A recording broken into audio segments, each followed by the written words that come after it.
புனித மத்தேயு எழுதிய நற்செய்தி அதிகாரம் 9 திருவசனங்கள் 14 தொடக்கம் 17 முடிய. அக்காலத்தில் யோவானின் சீடர் இயேசுவிடம் வந்து, நாங்களும் பரிசேயரும் அதிகமாக நோன்பிருக்க உம்முடைய சீடர்கள் ஏன் நோன்பு இருப்பதில்லை என்றனர். அதற்கு இயேசு அவர்களை நோக்கி, மணமகன் தங்களோடு இருக்கும் வரை மண விருந்தினர்கள் துக்கம் கொண்டாட முடியுமா? மணமகன் அவர்களை விட்டு பிரிய வேண்டிய காலம் வரும். அப்பொழுது அவர்களும் நோன்பு இருப்பார்கள். மேலும் எவரும் பழைய ஆடையில் புதிய துணியை ஒட்டு போடுவதில்லை. ஏனெனில் அந்த ஒட்டு ஆடையை கிழித்துவிடும், கிழிசலும் பெரிதாகும். அதுபோல பழைய தோற்பைகளில் புதிய திராட்சை மதுவை ஊற்றி வைப்பதில்லை. ஊற்றி வைத்தால் தோற்பைகள் வெடிக்கும், மதுவும் சிந்தி போகும், தோற்பைகளும் பாழாகும். புதிய மதுவை புதிய தோற்பைகளில் தான் ஊற்றி வைப்பர், அப்போது இரண்டும் வீணாய் போகா என்றார்.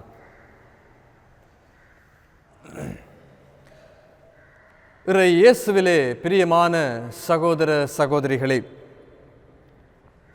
எங்களுடைய வாழ்விலே நாங்கள் பல நோன்புகளை மேற்கொண்டு பல தியாகங்களை எங்களுடைய வாழ்விலே நாங்கள் கைக்கொண்டு கடவுளிடமிருந்து பல நன்மைத்தனங்களை நாங்கள் பெற்றுக்கொள்ளுகிறோம்.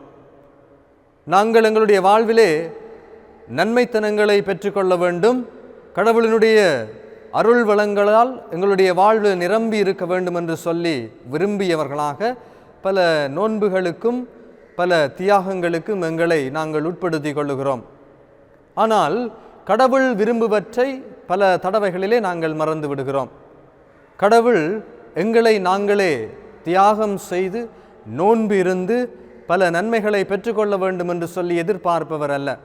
மாறாக தன்னுடைய வார்த்தைகளை கேட்டு அதன்படி நடக்கின்ற பொழுதுதான் நன்மைகளுக்கு நாங்கள் அதிபதியாக முடியும் என்று சொல்லி எதிர்பார்க்கின்றவராக இருக்கின்றார். ஆம் பிரியமான சகோதரர்களே, நாங்கள் எங்களுடைய வாழ்விலே நன்மைகளை பெற்றுக்கொள்ள வேண்டும். ஆண்டவர் இயேசுவிடமிருந்து நன்மைத்தனங்களால் எங்களுடைய வாழ்வு நிறைக்கப்பட்டிருக்க வேண்டும் என்று சொன்னால் நாங்கள் கடவுள் விரும்புவற்றை நாங்கள் கருத்தில் கொண்டு வாழ வேண்டும். அப்பொழுதுதான் எங்களுடைய வாழ்வு சிறப்பான ஒரு வாழ்வாக, நன்மையின் வாழ்வாக மாறும். பிரியமானவர்களே, ஒரு முறை ஒரு வயதான தகப்பன் தன்னுடைய வீட்டிலே ஒரு ஜன்னலோரமாக அமர்ந்திருந்தார். அவ்வாறு அவர் அமர்ந்திருக்கிற பொழுது அவருக்கு முன்பதாக அவருடைய மகன் இருந்து வேலை செய்து கொண்டிருந்தார். அப்பொழுது அந்த வயதான தகப்பன் அந்த மகனிடம் பார்த்து, மகனே, ஏதோ ஒன்று அசைந்து கொண்டிருக்கிறது என்று சொல்லி அந்த ஜன்னலோரமாக அந்த மகனிடம் அவர் கைகாட்டி சொல்லுகிறார். அப்பொழுது அந்த மகன் அந்த ஜன்னலோரமாக பார்த்துவிட்டு, அப்பா, அது காகம் ஒன்று கத்தி கொண்டு போகிறது என்று சொல்லி சொல்லுகின்றார். ஒரு சில நிமிடங்களுக்கு பிற்பாடு மறுபடியுமாக அந்த தந்தை தன்னுடைய மகனை பார்த்து, மகனே, ஏதோ ஒன்று அந்த ஜன்னலோரமாக அசைந்து கொண்டிருக்கிறது என்று சொல்லி அங்கே சொல்லுகிறார்.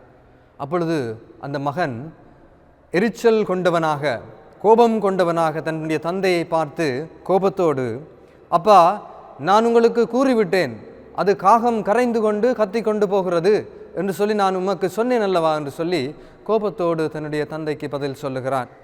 அப்பொழுது அந்த தந்தை மனமுடைந்தவராக எழுந்து தன்னுடைய அறைக்குள்ளே சென்று ஒரு டயரியை எடுத்து வாசிக்க தொடங்குகிறார். 22 வருடங்களுக்கு முன்பதாக எழுதப்பட்ட அந்த டயரியை, தன்னுடைய கைப்பட எழுதிய அந்த டயரியை எடுத்து வாசித்து கொண்டிருந்தார். அவ்வாறு வாசித்து கொண்டிருக்கிற பொழுது அப்படியே அவர் தூக்க கலக்கமாக அவர் நித்திரை கொண்டு விட்டார். தன்னுடைய தந்தையை காண முடியவில்லை, எங்கே சென்று விட்டார் என்று சொல்லி அந்த மகன் தன்னுடைய தந்தையை நோக்கி வந்த பொழுது அங்கே அவர் தூக்கமாக இருந்த தன்னுடைய தந்தையை பார்க்கின்றார். அப்பொழுது அந்த தந்தையின் அருகில் இருந்த அந்த டைரியை எடுத்து அந்த பக்கங்களை அந்த மகன் வாசிக்கின்ற பொழுது அந்த பக்கங்களிலே எழுதப்பட்ட வரிகள் இவ்வாறு இருந்தன. ஒரு முறை நான் என்னுடைய வீட்டிற்கு வந்திருந்தேன். அப்பொழுது என்னுடைய சிறிய மகன் விளையாடி கொண்டிருந்தான். அவன் என்னை கண்டதும் ஓடி வந்து அப்பா என்று சொல்லி என்மேல் ஏறிக்கொண்டு ஜன்னலோரமாக கை காட்டி அப்பா அது என்ன என்று சொல்லி கேட்டிருந்தான். அப்பொழுது நான் அது காகம் கரைந்து கொண்டு போகிறது என்று சொல்லியிருந்தேன். இவ்வாறு 27 தடவைகள் என்னை பார்த்து அப்பா அது என்ன என்று சொல்லி கேட்டிருந்த பொழுது நானும் 27 தடவைகள் அவனுக்கு அது காகம், அது கரைந்து கொண்டு போகிறது என்று சொல்லி அதே பதிலை சொல்லி கொண்டிருந்தேன் என்று அவ்வாறு அந்த டைரியிலே எழுதப்பட்டிருந்தது. அப்பொழுது மனம் நொந்தவனாக அந்த மகன் தன்னுடைய தந்தையை நோக்கி பார்க்கிறான். பிரியமான சகோதரர்களே, எங்களுடைய வாழ்விலே நாங்கள் பல தியாகங்களை செய்கிறோம், பல நோன்புகளை நாங்கள் மேற்கொள்ளுகிறோம். ஆனால் இந்த கதையிலே இந்த தந்தை செய்ததுதான் மிகப்பெரிய தியாகமாக, நோன்பாக, கடவுளால் ஏற்றுக்கொள்ளப்பட்ட நோன்பாக இருக்கிறது. தன்னுடைய தந்தை இவ்வளவு தூரம் தியாகம் நிறைந்தவராக இருந்தாரே என்று சொல்லி அங்கே மகன் மனம் நொந்தவனாக நிற்கின்றான். தந்தையும் எவ்வளவு தூரம் தன்னுடைய மகனுக்காக பொறுமையோடு, அன்போடு, நோன்போடு, அமைதியோடு, தியாகத்தோடு செயல்பட்டிருந்தார் என்பதையும் நாங்கள் பார்க்கிறோம். இதுதான் கடவுள் விரும்புகின்ற நோன்பாக, தியாகமாக இருக்கின்றது. இந்த நோன்பிலே நாங்களும் வாழ வேண்டும். அப்படிப்பட்ட பிறரை நோக்கிய, பிறர் சிநேகம் கொண்ட நோன்பிலே நாங்கள் வாழுகிற பொழுதுதான் கடவுள் எங்களை நிறைவாக ஆசீர்வதிக்கின்றார். நாங்கள் எங்களுக்குரியவற்றைக்காக, எங்களுடைய நன்மைக்காக நாங்கள் நோன்பிருக்கிறோம், தியாகம் செய்கிறோம் என்று சொன்னால் அது கடவுளுக்குரியது அல்ல. பிரியமான சகோதரர்களே, நாங்கள் செய்கின்ற நோன்பும் செய்கின்ற தியாகங்களும் பிறரை நோக்கியதாக இருக்கிற பொழுதுதான் அங்கே கடவுள் எங்களை ஏற்றுக்கொள்ளுகின்றார்.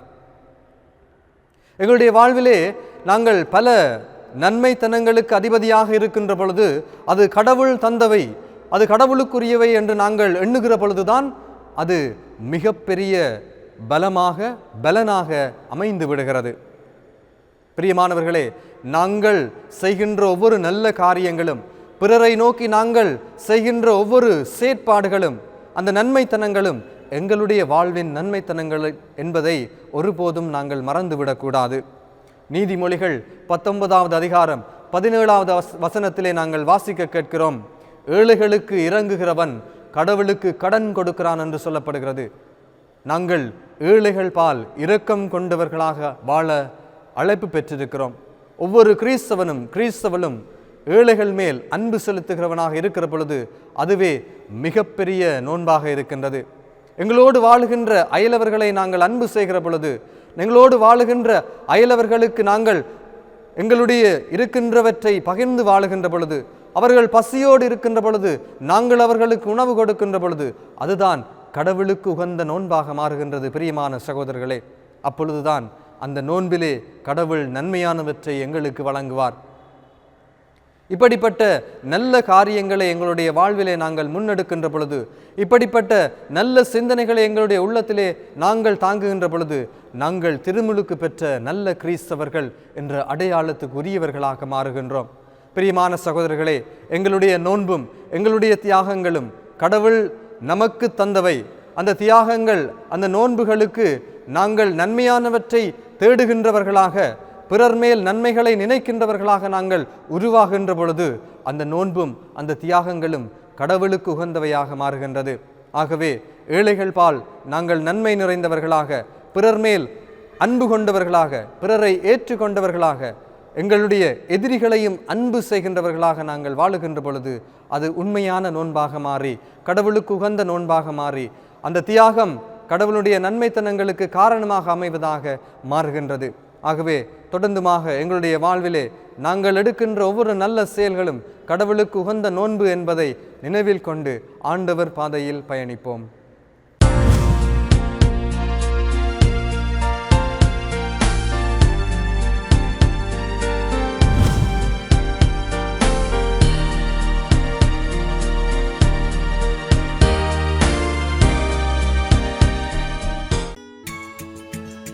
ஹோலி மேரியில் புத்தம்புது நிகழ்ச்சிகளை உடனுக்குடன் பார்த்து மகிழ எமது ஃபேஸ்புக் மற்றும் யூடியூப் பக்கத்தை லைக் செய்யுங்கள்.